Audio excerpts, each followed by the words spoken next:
عن عبداللہ ابن مسعود قال كان رسول اللہ صلی اللہ علیہ وسلم يكبر في كل خفض ورفع وقيام وقعود وابو بکر وعمر في الباب عن ابي هريرة وانس وعن ابن عمر وعن ابي مالک الاشعری وابی موسیٰ وعمران بن حسین ووائل بن حجر وابن عباس قال ابو عیسیٰ حدیث عبداللہ بن مسعود حدیث حسن صحیح والعمل علیہ عند اصحاب النبی صلی اللہ علیہ وسلم منہم ابو بکر وعمر وعثمان وعلی وغیرہم من بعدهم من التابعین علیہ عامة الفقہاء والعلماء الی آخرین او کما قال علیہ الصلوۃ والسلام۔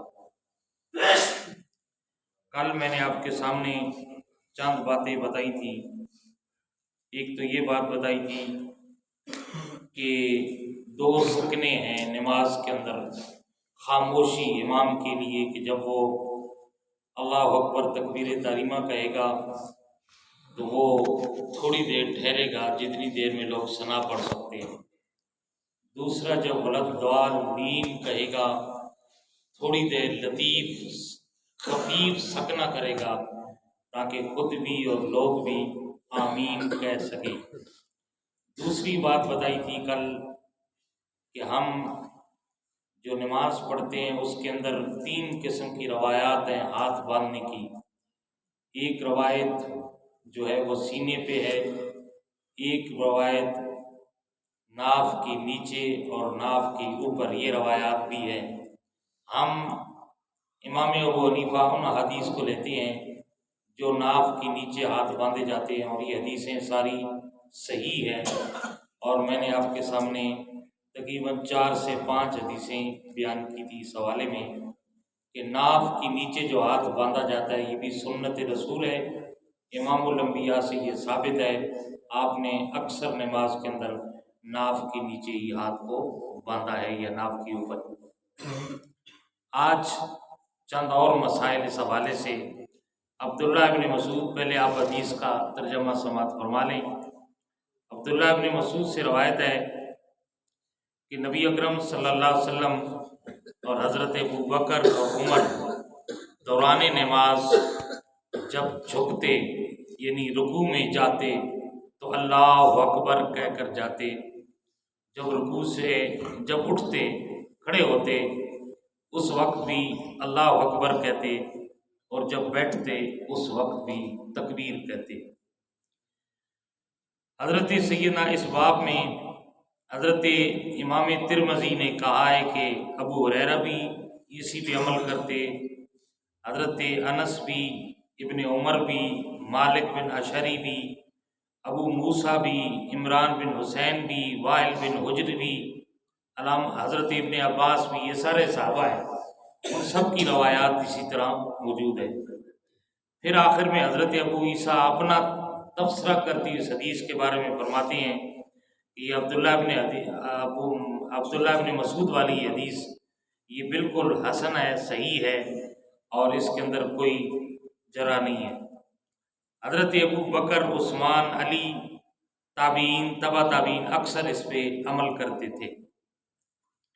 دوسری حدیث حضرت ابو ہریرہ فرماتے ہیں کہ حضور سجدے میں جاتے تو اللہ اکبر کہتے ہوئے جایا کرتے تھے۔ اب اس میں چند باتیں ہیں کہ جب ہم انتقال رکن کرتے ہیں یعنی ایک رکن سے دوسرے رکن کی طرف منتقل ہوتے ہیں تو اللہ اکبر کہہ کر منتقل ہوا جاتا ہے۔ یہ تکبیر پڑھی جاتی ہے، اس کا حکم کیا ہے؟ واجب ہے، سنت ہے، کیا ہے؟ تو بہت سے علماء نے اس کو واجب بھی قرار دیا ہے، جیسے کہ حضرت امام احمد بن حنبل اس کو واجب کہتے ہیں۔ دیگر ائمہ جتنے بھی ہیں، امام ابو حنیفہ، امام شافعی، امام مالک، اس کو سنت کہتے ہیں۔ ٹھیک ہے نا جی، یہ کیا ہے؟ سنت ہے۔ امام کے لیے سنت یہ ہے کہ وہ بلند آواز سے تکبیر کہے، اس کے اندر حکمت ہے تاکہ پیچھے لوگ سن سکیں۔ جو خاص طور پہ نبینہ ہیں جن کو نہیں پتہ چلتا کہ نماز رکوع میں ہے یا سجود میں ہے، تو وہ تکبیرات کے ذریعے سے ان کو پتہ چل جاتا ہے کہ اب وہ سجود یا رکوع کر رہے ہیں، اس لیے وہ بلند آواز سے کہے۔ باقی مقتدی یا بندہ منفرد نماز پڑھنے والا ہے تو وہ آہستہ آواز میں تکبیر کہہ کر رکوع اور سجود میں جائے گا۔ اصل یہاں جو مسئلہ بتانے کا ہے وہ یہ ہے کہ بعض علماء جو ہے اس حدیث کی بنا پہ کہتے ہیں کہ جب آپ رکوع سے اٹھیں تو اس وقت بھی تکبیر کہیں، اللہ اکبر کہیں، اور دوسری جگہ بھی تکبیرات کہے جائیں، جبکہ جمہور علماء کا قول یہ ہے کہ اس پہ بخاری کی حدیث ہے، مسلم کی حدیث ہے کہ امام الانبیاء صلی اللہ علیہ وآلہ وسلم نے، حضرت ابو ہریرہ سے روایت ہے کہ نبی اکرم صلی اللہ علیہ وآلہ وسلم نے فرمایا انما جعل الامام، امام اس لیے بنایا جاتا ہے کہ تم اس کی پیروی کرو، جب وہ تکبیر کہے تو تم بھی تکبیر کہو، جب وہ رکوع کرے تو تم بھی رکوع کرو، جب وہ کہے سمع اللہ لمن حمدہ تو تم کیا کہو، ربنا ولک الحمد یا لک الحمد، دونوں طرح کی روایات ہیں۔ جب وہ سجدہ کرے تو تم بھی سجدہ کرو، جب وہ بیٹھے تو تم بھی بیٹھ جاؤ۔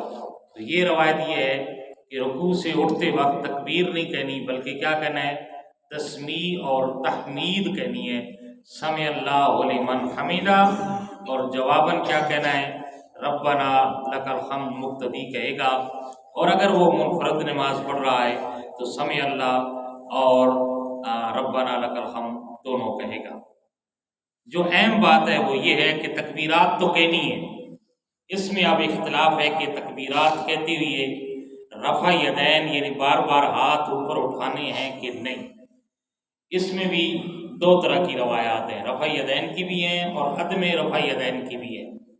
امام ابو حنیفہ کی تحقیق یہ ہے کہ انہوں نے عدم روایات جو عدم رفع یدین ہیں ان کو اپنایا ہے اور ان پہ عمل کیا ہے، اور امت کا اکثر حصہ آج دن تک انہی روایات پہ عمل کر رہا ہے۔